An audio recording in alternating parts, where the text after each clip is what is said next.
Alors bonjour à tous, aujourd'hui nous continuons notre lecture du catéchisme de l'Église catholique au travers du compendium et nous en sommes rendus à la question numéro 423 qui est: qu'est-ce que la grâce qui justifie? Eh bien, une première réponse brève. La grâce est le don gratuit que Dieu nous donne afin de nous rendre participants de sa vie trinitaire et capables d'agir par amour pour lui. Elle est appelée grâce habituelle, ou sanctifiante ou déifiante, parce qu'elle sanctifie et divinise. Elle est surnaturelle parce qu'elle dépend entièrement de l'initiative gratuite de Dieu et qu'elle dépasse les capacités de l'intelligence et des forces humaines. Elle échappe donc à notre expérience. Alors pour étayer ces propos, prenons les paragraphes 1996 à 1998 plus le paragraphe 2005 qui nous disent ceci. Notre justification vient de la grâce de Dieu. La grâce est la faveur, le secours gratuit que Dieu nous donne pour répondre à son appel. Devenir enfant de Dieu, fils adoptif, participant de la divine nature, de la vie éternelle.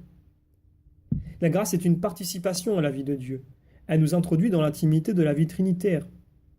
Par le baptême, le chrétien participe à la grâce du Christ, tête de son corps.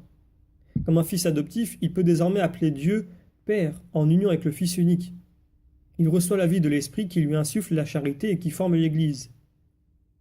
Cette vocation à la vie éternelle est aussi surnaturelle. Elle dépend entièrement de l'initiative gratuite de Dieu, car lui seul peut se révéler et se donner lui-même. Elle surpasse les capacités de l'intelligence et les forces de la volonté humaine comme de toute créature.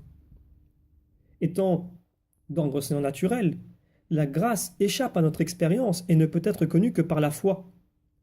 Nous ne pouvons donc nous fonder sur nos sentiments ou nos œuvres pour en déduire que nous sommes justifiés ou sauvés.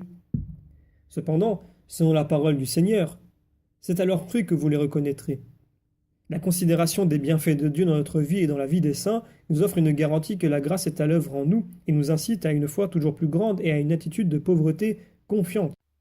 On trouve une des plus belles illustrations de cette attitude dans la réponse de sainte Jeanne d'Arc à une question piège de ses juges ecclésiastiques.